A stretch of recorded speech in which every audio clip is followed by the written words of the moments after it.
बिस्मिल्लाहिर्रहमानिर्रहीम। Welcome to lecture number 3 of computer science second year. Chapter number 12 की discussion चल रही है।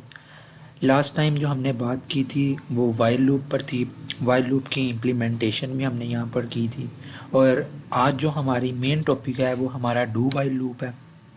और दूसरी हमने फोर लूप के बारे में पढ़ना है कि फोर लूप किस तरह इम्प्लीमेंट हो सकता है। वाइल लूप तो लास्ट टाइम हमने इसका सिंटैक्स देख लिया था, थोड़ा सा दोबारा से रिकॉल करते हैं।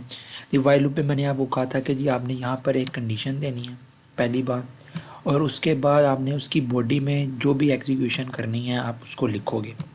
मेन बात आपने इंक्रीमेंट और डिक्रीमेंट ज़रूर करना है जो भी आपने वेरिएबल उसकी कंडीशन में यूज़ किया हुआ है। यहाँ पे मैंने टेम्प यूज़ किया हुआ है। मैंने टेम्प को इंक्रीमेंट और डिक्रीमेंट ज़रूर करना है।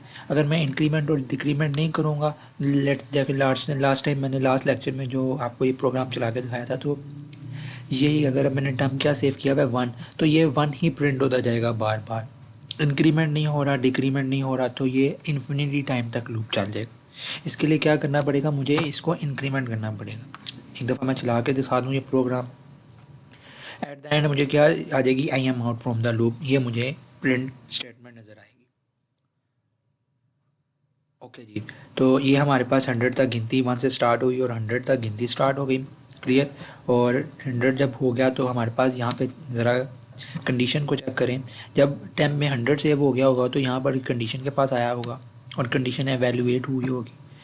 100 is less than equal to 100, तो 100 प्रिंट हो जाएगा। 100 के बाद जो 101 is less than equal to 100 condition क्या आंसर देगी, फॉल्स। तो ये कंडीशन जब फॉल्स हो जाएगी तो ऑटोमेटिकली यहाँ से जो एग्जीक्यूशन है वो यहाँ पर आ जाएगी और क्या आएगा, I am out from the loop. Eight the and 100 के बाद क्या लिखा आ गया, I am out from the loop. ये तो था हमारे पास वाइल लूप। बुक की तरफ चलते हैं। डू वाइल लूप क्या करती है। डू वाइल लूप में हमने सबसे पहले एक कीवर्ड यूज़ करना होगा डू का। क्लियर। और डू के बाद हमने उसमें कुछ स्टेटमेंट्स लिखनी होंगी जैसे कि हम वाइल लूप में करते हैं। कुछ स्टेटमेंट्स लिखेंगे और एट द एंड हम उसमें वाइल की कंडीशन को अप्लाई कर देंगे। डू वाइल लूप और वाइल लूप में बस फ़र्क ये है कि डू वाइल लूप जब भी हम लगाएंगे तो सबसे पहले कंडीशन स्टेटमेंट्स चल जाएंगी और at the end condition check होगी कि ये ट्रू है, दोबारा चलानी है स्टेटमेंट्स के नहीं चलानी। मतलब एक मरतबा स्टेटमेंट्स चल जाएंगी। ऑन द अदर हैंड जो हमने वाइल लूप पढ़ा था, वाइल लूप में सबसे पहले आपकी कंडीशन चेक होगी, ये देखिए कंडीशन चेक हो रही है, और उसके बाद ये स्टेटमेंट्स चलेंगी अगर ये कंडीशन फर्स्ट टाइम ट्रू होगी। ऑन द अदर हैंड यहाँ पे अगर मैं देखूँ तो डू में सबसे पहले स्टेटमेंट्स चलेंगी और उसके बाद फिर वाइल की कंडीशन चलेगी और फिर टेस्ट करेगी कि वेदर आपने नेक्स्ट स्टेटमेंट्स चलानी है कि नहीं चलानी। तो इसको हम थोड़ा सा प्रैक्टिकली देख लेते हैं।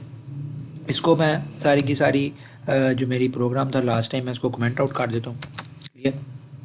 नया मैं प्रोग्राम लिखता हूँ।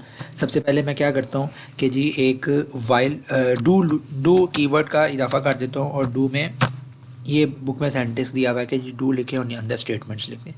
मैं स्टेटमेंट क्या लिखना चाहता हूँ, मैं प्रिंट करना चाहता हूँ क्या, एक स्टैरिक। ठीक है, एक स्टैरिक मल्टीप्लाई का साइन मैं प्रिंट करना चाहता हूँ जस्ट। क्लियर। और उसके बाद मैं ओके माई मिस्टेक, मैंने शुरू में एक टेम्परेरी वेरिएबल नहीं बनाया। टेम्परेरी वेरिएबल को मैं 0 से इनिशियलाइज़ कर देता हूँ। क्लियर। और अब मैं क्या करता हूँ, अब मैं कहता हूँ जी कंडीशन को चेक करो, तो एट द एंड मैं एक वाइल लूप लगाऊंगा और मैं कहूँगा जी अगर टेम्प इज़ ग्रेटर देन 2 है तो लूप को टर्मिनेट कर दो और यहाँ पे मैं टेम्प में इंक्रीमेंट कर दूँ। क्लियर। 0 पे चलेगा सबसे पहले तो ये चल जाएगा और टेम्प में इंक्रीमेंट हो जाएगा इसमें 1। अभी कंडीशन चेक होगी क्या 1 इज़ स्मॉलर, 1 इज़ यहाँ पे मैं स्मॉलर कर देता हूँ, ये मेरी कंडीशन ये हो जाएगी। 1 is smaller than 2, yes solve. तो इसमें से जो हमारी कंडीशन है आंसर 1 आएगा और ये दोबारा इसके पास नेक्स्ट स्टेटमेंट चलने के लिए ऊपर चली जाएगी। दोबारा से नेक्स्ट स्टेटमेंट चलेगी और ये सारी की सारी स्टेटमेंट्स दोबारा से प्रिंट हो जाएगी स्टेरिक और दोबारा से टेम्परेरी वेरिएबल में इंक्रीमेंट हो जाएगा। और एट द एंड हम इसको चला के देखते हैं।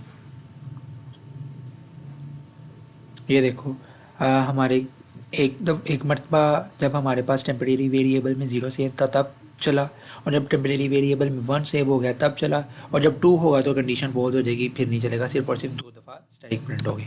ऑन द अदर हैंड अगर मैं 0 की जगह 1 कर देता हूँ तो यहाँ पे सिर्फ और सिर्फ first time do while loop चलेगी और फर्स्ट टाइम होने के बाद इंक्रीमेंट हो जाएगा और सेकंड टाइम ये वाइल लूप का आंसर फॉल्स हो जाएगा और फिर नहीं चलेगा। अगर मैं यहाँ पर टू भी कर देता हूँ मतलब ये कि टेम्प इज़ मतलब इसकी कंडीशन मैंने फॉल्स कर दिया फर्स्ट चेकिंग में ही, लेकिन फिर भी ये डू वाइल्स क्या करेगी, सबसे पहले स्टेटमेंट को एग्जीक्यूट करवा देगी और हमारा फर्स्ट टाइम स्टैटिक प्रिंट हो जाएगा as shown in execution. Book की तरफ वापस चलते हैं। यहाँ पे उन्होंने बताया हुआ कि जो वाइल लूप है ना सबसे पहले कंडीशन को चेक करता है। मैं यहाँ पे लिख देता हूँ जो वाइल लूप है ना, वाइल लूप में और डू वाइल लूप में सिर्फ एक फंक्शन एक डिफरेंस है कि जो वाइल लूप होगा ना first check condition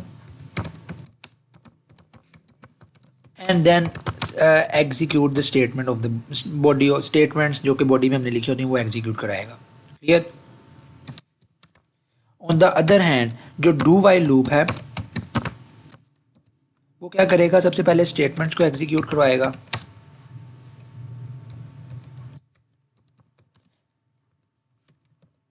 and then क्या करेगा वो कंडीशंस को चेक करेगा कि वेदर के मुझे दोबारा से स्टेटमेंट्स चलानी है कि नहीं चलानी। क्लियर। ये था हमारा main difference between while loop and do while loop. Clear. और लास्ट जो हमने बात करनी है वो है फोर लूप के बारे में। फोर लूप का सिंटैक्स आपकी बुक बताती है कि जी आपने जब भी फोर लूप को यूज़ करना है तो आपने उसमें तीन किस्म की एक्सप्रेशंस लिखनी है। ये देखें माय मिस्टेक, तीन किस्म की एक्सप्रेशंस लिखनी है। ओके मैं इसको थोड़ा सा कमेंट आउट कर दूं। क्लियर। ओके जी अब हम डिस्कशन करने लगे हैं फोर लूप के बारे में। जी फोर लूप का की सारी बनावट क्या है, स्ट्रक्चर क्या है फोर लूप का। सबसे पहले मुझे फोर लूप का एक कीवर्ड यूज़ करना पड़ेगा फर्स्ट थिंग। उसके बाद मुझे इनिशियलाइज करना पड़ेगा कोई भी वेरिएबल जिसको मैंने कंट्रोल करना है अपनी लूप की बॉडी में। लेट्स से मैंने यहाँ पर ऊपर वाली एग्जांपल में डू वाइल लूप में एक टेम्परेरी वेरिएबल बनाया टेम्प के नाम से और मैं इससे अपनी वाइल या डू वाइल लूप की बॉडी को कंट्रोल कर। अब मैंने फोर की बॉडी को जिस लूप वेरिएबल से कंट्रोल करना है वहाँ पे मैं इनिशियलाइज करूँगा। यहाँ पे मैं इंट के नाम से लेट्स से मैंने इंट टेम्प के नाम से एक वेरिएबल इनिशियलाइज कर लिया। मतलब ये कि लूप के फर्स्ट में क्या लिखेंगे हम, इनिशियलाइजेशन करेंगे किसकी, वेरिएबल की। ठीक है। सेकेंड एक्सप्रेशन क्या होगा, सेकेंड एक्सप्रेशन और फर्स्ट एक्सप्रेशन के दरमियान हम सेमी कोलन लगाएंगे। यहाँ पे जैसे मैंने एज इट इज़ मैंने सेमी कोलन लगाया। उसके बाद फिर हम उसकी कंडीशन लगाएंगे कि कब तक लूप को चलना चाहिए। मैं यहाँ पे कहता हूँ कि जब तक टाइम छोटा है 5 से तब तक ये लूप चलता रहे। मतलब ये कि कंडीशन दूसरे में एक्सप्रेशन में हम क्या कंडीशन चेक करेंगे, उसको फिर दोबारा से सेमीकोलन से सेपरेट करेंगे और तीसरी में या तो हम इंक्रीमेंट करेंगे या हम डिक्रीमेंट करेंगे। तो मैं यहाँ पे लिख देता हूँ इंक्रीमेंट डिक्रीमेंट। ठीक। यहाँ पे अब मैं इंक्रीमेंट करता हूँ 0 है, नेक्स्ट में क्या चलेगा, टेम्प में एक इंक्रीमेंट करना। ठीक है। लूप की बॉडी में जैसे एज मैंने आपको बताया था वाइल लूप में आपको इंक्रीमेंट या डिक्रीमेंट करने की ज़रूरत पड़ेगी। ऑन द अदर हैंड जब फोर लूप हम यूज़ करेंगे तो उसके हम स्ट्रक्चर में ही हमारा जो सी लैंग्वेज है हमें रेफ़र करती है कि हम उसमें तीन एक्सप्रेशन को कहें। सबसे पहले हम इनिशियलाइज करें वेरिएबल को, फिर उसकी दूसरे एक्सप्रेशन में हम कंडीशन लिखें और तीसरे में हम क्या लिखें, उसकी इंक्रीमेंट या डिक्रीमेंट करें। ठीक है। और अब मैं क्या करना चाहता हूँ, मैं प्रिंट करना चाहता हूँ अपने लूप की बॉडी में कि जी प्रिंट हो जाए क्या एक स्टैटिक। लेट्स सी अब अगर मैं इसको एज इट इज़ देखूँ विदाउट एग्जीक्यूशन कि मेरे पास अभी टेम्प 0 है। फर्स्ट एग्जीक्यूशन में 0, पहली दो कंडीशन मतलब पहले दो एक्सप्रेशन इवेल्युएट होंगे। पहले एक वेरिएबल बनेगा टेम्प, उसमें 0 सेव होगा और कंडीशन चेक होगी कि यार ट्रू है या फॉल्स है। ट्रू है तो ये एग्जीक्यूशन हो जाएगी। उसके बाद फिर इंक्रीमेंट हो जाएगा नेक्स्ट, और इंक्रीमेंट होने के बाद दोबारा से कंडीशन चेक होगी। मतलब फर्स्ट आइट्रेशन में क्या ये दो वाली स्टेटमेंट्स चेक होंगी। ऑन द अदर हैंड बाकी तमाम की तमाम आइट्रेशन में जब भी हमारे पास इनिशियलाइज हो जाएगा ये जो स्टेटमेंट है ना, फर्स्ट इनिशियलाइजेशन ऑफ वेरिएबल, ये फर्स्ट टाइम ही होगी। मतलब बार बार इनिशियलाइजेशन ऑफ वेरिएबल्स नहीं होंगी। Second, third, fourth, how many times, जितनी भी दफ़ा आपने लूप चलाना है उसमें ये वाली दो स्टेटमेंट्स या ये वाली दो एक्सप्रेशंस इवेल्युएट होंगे। फर्स्ट वाली जो इवेल्युएशन है वो सिर्फ और सिर्फ लूप्स के स्टार्ट में होगी, उसके बाद नहीं होगी। क्लियर। अब मेरा टेम्प में 0 सेव है, 0 कंडीशन चेक करवाएगा और कंडीशन इज ट्रू, ये प्रिंट एक दफ़ा प्रिंट हो जाएगी। फिर स्टेटमेंट में इंक्रीमेंट होगा 1 सेव हो जाएगा, 1 पे भी सेव है, मतलब 1 पे भी चलेगा, 2 पे भी चलेगा, 3 4 5 मतलब 6 दफ़ा हमारे जो प्रोग्राम है उसमें स्टैटिक प्रिंट हो जाएगा। लेट्स सी यहाँ पे मेरे पास 6 दफ़ा 1 2 3 4 5 6 दफ़ा स्टैटिक प्रिंट हो गया। क्लियर। बात याद रखने की ये है कि जब भी हम फोर लूप को यूज़ करेंगे तो उसमें इनिशियलाइजेशन ऑफ वेरिएबल, उसकी कंडीशन और उसका इंक्रीमेंट और डिक्रीमेंट साथ ही देंगे। On the other hand while loop में हम जस्ट उसकी कंडीशन देते हैं, इनिशियलाइजेशन भी बॉडी से बाहर होता है और इंक्रीमेंट और डिक्रीमेंट बॉडी के वाइल लूप की बॉडी के अंदर होता है। क्लियर। ये था आज का लेक्चर लूप्स के बारे में। नेक्स्ट लेक्चर जो है हमारा नेस्टेड लूप के बारे में है कि हम एक से ज़्यादा लूप को जब हम एक ही प्रोग्राम में यूज़ करते हैं तो उसको किस तरह यूज़ करेंगे, उसको नेस्टेड लूप्स के ज़रिए यूज़ करेंगे। क्लियर। आज के लिए बस इतना ही। कोई भी क्वेश्चन हो आप पूछ सकते हैं और that's it for today. Thanks for listening.